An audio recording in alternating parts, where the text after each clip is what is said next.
Hi hello வணக்கம் and welcome to this is movies review Tamil. இந்த movie ரிவ்யூவில் கார்த்தி நடிப்பில் வெளிவந்திருக்க வாத்தியார் இந்த மூவியோட ரிவ்யூ பற்றி தான் பார்க்க போகிறோம். ஸோ இந்த படத்தோட ஒன் டைம் ஸ்டோரின்னு கேட்டிங்கன்னா, கொஞ்சம் நாளைக்கு முன்னாடி பார்த்தீங்கன்னா சினிபிக் விட்டுருப்பாங்க. அதுலேயும் ராஜ்கரன் ஒரு தேட்டருக்கு போயிட்டு இந்த மாதிரி வாத்தியார் ரொம்ப உடம்பு சரியாமல் இருக்காரு, அவரை தான் பார்க்க முடியல, அவர் நடித்த குடியிருந்த கோயிலாச்சும் பார்க்கலாம்னு சொல்லிட்டு படம் தேட்டரில் எல்லாரும் பார்த்துக்கிட்டு இருக்கும்போது எம்ஜிஆர் இறந்துட்டாருன்னு சொல்லி ஒரு நியூஸ் வருது. கரெக்டாக அவர் 3:30க்கு பார்த்தீங்கன்னா இறந்துருப்பாரு. அதே டைமில் தனக்கு பேரன் பிறந்திருக்கனால வாத்தியார் தான் திரும்ப பேரன் வடிவில் எனக்கு வந்து பிறந்துட்டான்னு சொல்லிட்டு அந்த பையனை பார்த்தீங்கன்னா வாத்தியார் மாதிரியே வளர்த்துக்கிட்டு இருக்காரு. நீதி நேர்மை நியாயம்னு சொல்லிட்டு இது ஒரு கட்டத்தில் பிடிக்காம போகிற சின்ன வயசு கார்த்திக்கு நான் இனிமேல் எம்ஜிஆரை ஃபாலோ பண்ண போகிறதில்ல, நம்பியாரை தான் ஃபாலோ பண்ண போகிறேன்னு சொல்லிட்டு ஒரு கரப்டட் போலீஸ் அதிகாரியாக மாறுறாரு. எல்லா கெட்டவங்களும் பார்த்தீங்கன்னா லஞ்சம் வாங்கிட்டு அவங்களுக்கு ஃபேவராக செஞ்சு கொடுத்துட்ருக்காரு.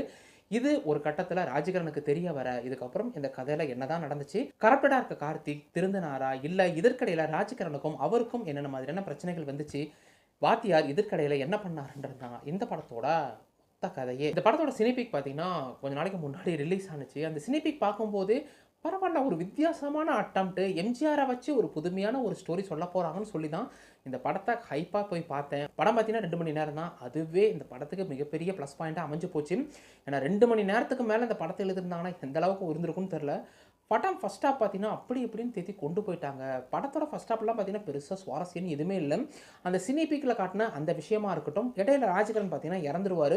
அதில் ஆனந்தராஜோட டான்ஸு அந்த ஒரு சேட் சாங்குன்னு சொல்லி படத்தோட ஃபஸ்ட் ஹாஃப் பார்த்தீங்கன்னா ஓரளவுக்கு மேக்கிங் பண்ணியே கொண்டு போயிட்டாங்க. செகண்ட் ஹாஃபும் இப்படி தான் போகுன்ற நிலமையில் செகண்ட் ஹாஃப் பார்த்தீங்கன்னா ஓரளவுக்கு இந்த டீம் தேத்தியே கொண்டு போயிட்டாங்க. படத்தில் பெருசாக வில்லன் கேரக்டர் அமையாதனாலையும் வில்லனை பெருசாக போர்ட்ரே பண்ணாதனாலையும் ஹீரோக்கு பார்த்தீங்கன்னா அந்தளவுக்கு இம்பார்ட்டன்ட் இல்லாமல் போயிடுச்சு. படத்தில் பார்த்தீங்கன்னா சத்யராஜ் வராரு, நிகழ்கள் வராரு, இதற்கிடையில் கார்பரேட்டுன்னு சொல்லிட்டு ஒரு கும்பல் வருது. அவங்களாம் இன்னும் கொஞ்சம் பெட்டராக கேரக்டர் டெவலப்மெண்ட் எழுதியிருக்கலாம். சத்யராஜ் அவ்வளோ பெரிய மாஸ் சீக்வன்ஸாக காட்டிட்டு கடைசியில் பார்த்தீங்கன்னா டப்புன்னு போட்டு தள்ளுற மாதிரி காட்டிட்டாங்க. இதற்கிடையில் செகண்ட் ஹாஃபில் பார்த்தீங்கன்னா கார்த்தி வாத்தியாராக மாறக்கூடிய அந்த டிரான்ஸ்ஃபர்மேஷனும் நல்லா இருந்துச்சு. ஹீரோயினோட போர்ஷனுமே ரொம்பவே நல்லா இருந்துச்சு. ஆனால் அவர் வாத்தியாராக மாறுறாருல, அது மல்டிபிள் பர்சனாலிட்டி டிசார்டரா, இல்லை சிம்பிளி பர்சனல் டிசார்டரா, இல்லை அவருக்கு வேற என்ன அந்த மாதிரி டிசார்டர்னு சொல்லிட்டு பெருசாக அந்த பக்கம் இவங்க போகவே இல்லை.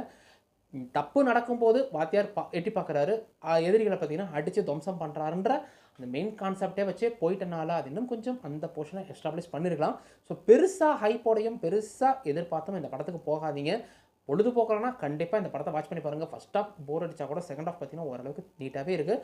படத்தில் எந்த ஒரு அடல் கண்டென்ட் இல்லைன்றப்ப நீங்கள் தாராளமாக ஃபேமிலியோட ஒன் டைம் ஆச்சும் இந்த படத்தை வாட்ச் பண்ணி பாருங்கள்.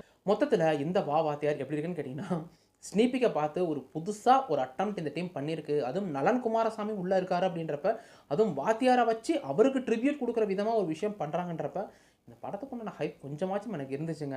ஆனால் படம் கிட்டத்தட்ட 2 மணி நேரம் தான். ஆனால் அதுக்கு மேலே எடுத்திருந்தாங்கன்னா இந்த படம் எந்த அளவுக்கு இருந்திருக்கும்லாம் தெரியல.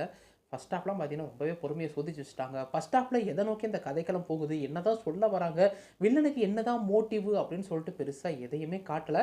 ஆனால் செகண்ட் ஹாஃபில் வரக்கூடிய ஆக்ஷன் சீக்வன்ஸாக இருக்கட்டும், சில அந்த சேஸ் சீக்வன்ஸ்னு சொல்லிட்டு ஓரளவுக்காச்சும் இந்த டீம் தேத்தி கொண்டு போயிட்டாங்க. எம்ஜிஆருக்கு பார்த்தீங்கன்னா இந்த படம் பெஸ்ட் ட்ரிபியூட்லாம் சொல்ல மாட்டேன், கண்டிப்பாக ட்ரிபியூட் படமாக இருக்கும்.